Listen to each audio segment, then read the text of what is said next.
உங்களுடைய செய்திகளை உடனுக்குடன் பார்க்க லைக், சப்ஸ்கிரைப் செய்யுங்கள். நன்றிகள் பல.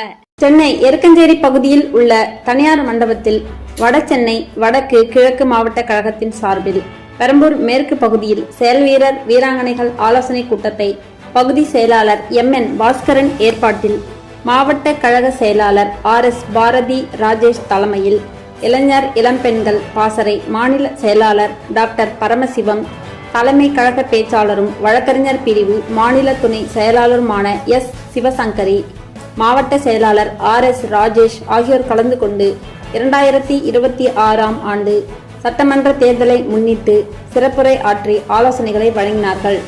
இக்கூட்டத்தில் மாவட்ட, பகுதி, வட்ட நிர்வாகிகள், மகளிர் அணி நிர்வாகிகள் என பலர் கலந்து கொண்டனர். அந்த திட்டத்தை பக்கத்துல இருக்கவே சொல்றேன், அது என்னையா திட்டம் அப்படின்னு சொல்ற, புதுமைப்பெண் திட்டம். புதுமைப்பெண் திட்டம் உங்க அப்பா ஆரம்பிச்ச திட்டத்துக்கே உனக்கு பிராப் பண்ண வேண்டியது புதுமைப்பெண் திட்டம். நீ போய் விவாதிச்சு எங்க எடப்பாடியாரோட போட்டி போடணும், என்ன ஒரு அநியாயம். ரொம்ப வாய் துடுக்கான பேச்சு. உதயநிதி எல்லாம் வந்து வயதுக்கு மீறிய பேச்சு. ஏன்னா ஒரே தகுதி, கருணாநிதியுடைய பேரன், அவர் என்ன வேணாலும் பேசலாம் அப்படிங்கிற ஆணவம். நேற்று சொல்றாரு அவர் பேட்டியில, என்ன எடப்பாடி எப்ப பார்த்தாலும் அனுபவங்கிறாரு, பெரிய எக்ஸ்பீரியன்ஸ் சர்டிபிகேட் அவரே கொடுத்துக்கிறாரு. அது மாதிரி சேக்கிலார் எழுதிய ராமாயணம் தான் கொண்டு வர சொல்லுங்க, நான் படிக்கிறேன், தயாரா இருக்கேன்னு சொல்றாரு. எடப்பாடியார் வந்து ஒரு தடவை டங் ஸ்லிப் ஆகி ராமாயணம் சேக்கிலார்னு சொல்லிட்டாங்க. உடனே இவர் சொல்றாரு, சேக்கிலார் எழுதிய ராமாயணத்தை கொண்டு வர சொல்லுங்க, நாங்க படிக்கிறோம். ஐயா கண்டிப்பா கொண்டு வரோம். உங்க அப்பா சொன்ன ஆகஸ்ட் 27 சுதந்திர தின அன்னைக்கு எனக்கு போன் பண்ணு, கண்டிப்பா நான் கொண்டு வந்து உடனே கொடுத்துறேன். டெஃபினட்டா கொடுக்குறேன், ரெடியா இருக்கு. தம்பி நீங்க பேசுனீங்கன்னு வச்சுக்கீங்க, பெரிய முழக்கமே வந்துடும். அண்ணன் சொன்ன மாதிரி கண்டிப்பா இருந்தால் வெற்றி வருகிற கூட்டம் அதிமுக கூட்டம். அதனால வந்து இந்த பதவி இல்லை என்று சொன்னால் திமுக கூட உதயநிதி பின்னாடி நிக்க மாட்டாங்க. இன்னைக்கு நீ துணை முதலமைச்சர், உங்க அப்பா முதலமைச்சர், நீ ஆட்சியில் இருக்கிறதுக்காக மட்டும்தான் நீங்க உங்க கூட நின்றுட்டு இருக்காங்க. அதனால இவர்களுடைய ஆட்சி என்பது குடும்ப ஆட்சி, அவர்களுடைய குடும்பத்துக்கு நன்மை விளைவிக்கிற ஆட்சி என்பதை நீங்கள் எல்லாரும் புரிந்து கொள்ள வேண்டும். அதில் இன்னொரு தடவை கைது ஒரு அருமையான அதான் சொல்றேன். 1 மணி நேரம் நாங்க மெடிக்கல் காலேஜுக்கு கூட்டோம். ஆனா பிள்ளைங்க பாவம் நம்ம பேசுறது பூரா கேட்டுட்டு கிட்டத்தட்ட ஒரு 2 மணி நேரம் தாண்ட போகுது. இப்ப அருமையா உட்காந்துருக்கா. அவங்க லீடர் வந்தோன்னா போன கையில இருந்துட்டான், அலர்ட் ஆகிட்டான். ஏன் அலர்ட் ஆகுதா? சுந்தருக்கு நீங்க மரியாதை கொடுக்குறீங்க, அவங்க அட்டன்சி நீங்க வந்துருச்சு. புரியுதுங்களா உங்களுக்கு? தோல்ல கை போட்டீங்கன்னா வேலை முடிஞ்சு போச்சு. நம்ம ஆள் போட மாட்டீங்க. அவர்களுக்கு வழி விடுங்கள் என்று சொல்லவில்லை, அவர்கள் கரம் பிடித்து அரசியலை வழிகாட்டுங்கள். பூத் வேலைனா என்ன, நோட் எழுதுனா என்ன, பூத் கமிட்டினா என்ன, டாப்டானா என்ன, எவ்வளவு யார் சொல்லிருப்பா. ஓட்டு மட்டும் எப்படியா ஓட்டு மட்டும் வாங்குறது, எப்படியா ஆட்சியை பிடிக்கிறது, எப்படியா எடப்பாடி முதலமைச்சர் ஆகிறது. பாத்துங்க, இதான் பாயிண்ட். சுந்தர், ஏன் இந்த கூட்டத்துல நம்ம அதிமுக எடப்பாடியை வந்து என்ன பிடிச்சிருக்கோ, பொதுவா அரசியல் பிடிச்சிருக்கு பிடிக்கல, என்ன கருத்து தான் சொல்லுவோம். நீ பாட்டு எனக்கு திருப்பி பேசு, உனக்கு தோன்றதை பேசணும்ல ஒண்ணு. அதிமுக அன்பிற்கு பிரிந்து வந்திருக்கும் மக்களுக்கு முதல் வணக்கம்.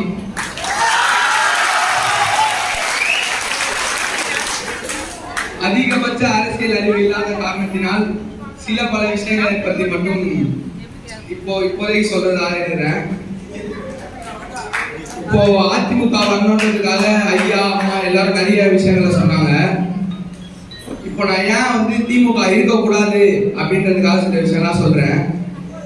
இப்போ ஒரு சில மாதங்களுக்கு முன்ன மழை வந்தது, வெள்ளம் வந்தது, நான் வந்து பார்த்தோம், இதை செஞ்சோம், அதை செஞ்சோம் அப்படின்னு நிறைய விஷயங்கள் நிறைய இடத்துல பரப்புனாங்களே தவிர யாரும் வந்து எதுவும் பார்க்கல, எதுவுமே செய்யல. அதுதான் உண்மை. நியூஸ் சேனல்ல மட்டும்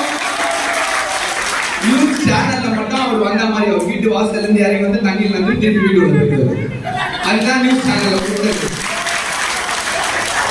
அவரோட புகழை பார்க்க வர ஒருத்தர் இருக்கிறாரு, அவர் பேர் சொல்லலாமா எனக்கு தெரியல. அவர் வந்து இந்த ஸ்டேஜா ஏறி தகாத வார்த்தைகளை பேசி அடுத்தவங்களை அசிங்கப்படுத்துறதும், அவங்களை தகவலைவா பேசுறதும், அதுக்காக மட்டும் அவரை கட்சியில வச்சிருக்காங்க. நிறைய பேர் அந்த மாதிரி பேசி கட்சியில இருந்து ஒதுக்குற மாதிரி நைஸா ஒதுக்கிட்டு திருப்பி அதே இடத்துல எடுத்துட்டு வந்துட்டு நான் வந்து திருந்திட்டேன் அப்படின்னு சொல்லிட்டு திருப்பி இங்கே வந்து பாதி நேரம் பேசுகிறாரு. இப்போ அதே மாதிரி அந்த தண்ணி, இப்போ பஸ், இந்த லேடிஸ்க்குலாம் பஸ் ஃப்ரீ அப்படின்னு, மகளிருக்கு இலவசம் அப்படின்னு பஸ் விட்டாங்க. அந்த பஸ் வரதே இல்லை. இப்போ ஃபுல்லா சிகப்பு பஸ், நீல கலர் பஸ், நீல பஸ். அந்த அந்த வெள்ளை பொருளாக நான் ஒரு மணி நேரம் 2 மணி நேரம் நின்று ஏறி போவாங்க அவங்க. அப்புறம் எதுக்கு இலவசமா கொடுக்கணும்? இலவசமா கொடுத்தது வேஸ்ட் தானே. இந்த மாதிரி நிறைய விஷயங்கள் இப்ப அம்மா ஆட்சி இருக்கும்போது சொன்னாங்க, லேப்டாப் கொடுத்தாங்க, சைக்கிள் கொடுத்தாங்க, அது மாதிரி எல்லா விஷயங்களும் கொடுத்தாங்க, மிக்சி கிரைண்டர். அவர் இப்ப கொடுத்தத சொல்லணும்னா நான் டிவி கொடுத்துட்டேன். அந்த டிவி 32 இன்ச்சு 2 வருஷம் தான் 2 வருஷம் ஆச்சு, அவ்வளவுதான். இப்ப கொடுத்தது வந்து இப்ப அம்மா ஹோட்டல் திறந்து வச்சிட்டாங்கன்னு சொல்லி நியூஸ்ல அம்மா ஹோட்டல் வந்து நாங்க மூட மாட்டோம், அது இருக்கட்டும் அப்படின்னு சொல்லிட்டு சென்னையில இருக்க முக்காசி அம்மா ஹோட்டல் மூட்டாங்க. இந்த மாதிரி அவங்க வந்து அம்மா ஹோட்டல் அம்மா பண்ண அடிக்கணும், அது வரக்கூடாது அப்படின்றதுக்காக பண்ணிட்டு அதை நாம பண்ணவே இல்லை அப்படின்னு சொல்லி தலையில நிக்கிறது தான் இப்போதைக்கு அவங்க பண்ற வேலை எல்லாமே. அதுதான் இப்போ நான் டாக்டர்னா என் பையனும் டாக்டர் ஆகணும் அப்படின்னு கிடையாது. அவங்க அப்பா சிஎம்னா அவங்க பையனும் சிஎம் ஆகிடுமா?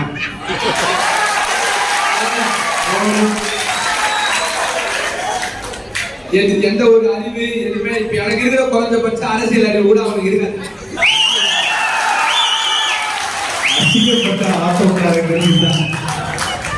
சில பேர் சொல்றத மட்டும் வச்சு கேட்டுட்டு நான் பான் எழுதி கொடுப்பாரு அவங்க அப்பா, அது போய் அவர் மைண்ட்ல பேசுவாரு. இது ஒன்னே ஒண்ணுதான் அவர் பண்ற ஒரு விஷயமே. அது மட்டும் தான் அவன் ஆட்சிக்கு வந்து பண்றது. இப்ப அவங்க அப்பா இருந்தாரு, அவருக்குள்ள வந்தாரு, இப்ப அவருக்குள்ள வந்தாரு, அந்த அவருக்குள்ள வருவாரு, நம்ம எல்லாம் வேடிக்கை பார்த்துட்டு நின்று இருக்கணும். நாம அவங்க ஓட்டு போடுறோம் அப்படின்னு சொல்லிட்டு. ஆனா அதிமுக அப்படி எதுவுமே நடக்கல இது வரைக்கும். ஃபர்ஸ்ட் எம்ஜிஆர் வந்தாரு, அவரும் மக்களுக்கு நல்லது பண்ணாரு. அம்மா வந்தாங்க, அவரும் நல்லது பண்ணாங்க. இப்ப அடுத்து எடப்பாடி வருவாரு, அவரும் நல்லது பண்ணுவாரு, நல்லது பண்ணாரு. அதுக்காக மட்டும்தான் இப்ப நம்ம எல்லாருமே நின்று ஆலோசனை கூட்டத்துல உட்காந்துட்டு இருக்கோம், நம்ம பேசுறத கேட்டுட்டு இருக்கோம். அதை புரிஞ்சு எல்லாருமே அதிமுக ஓட்டு போட்டு ஆதரிச்சீங்கன்னா எல்லாரும்.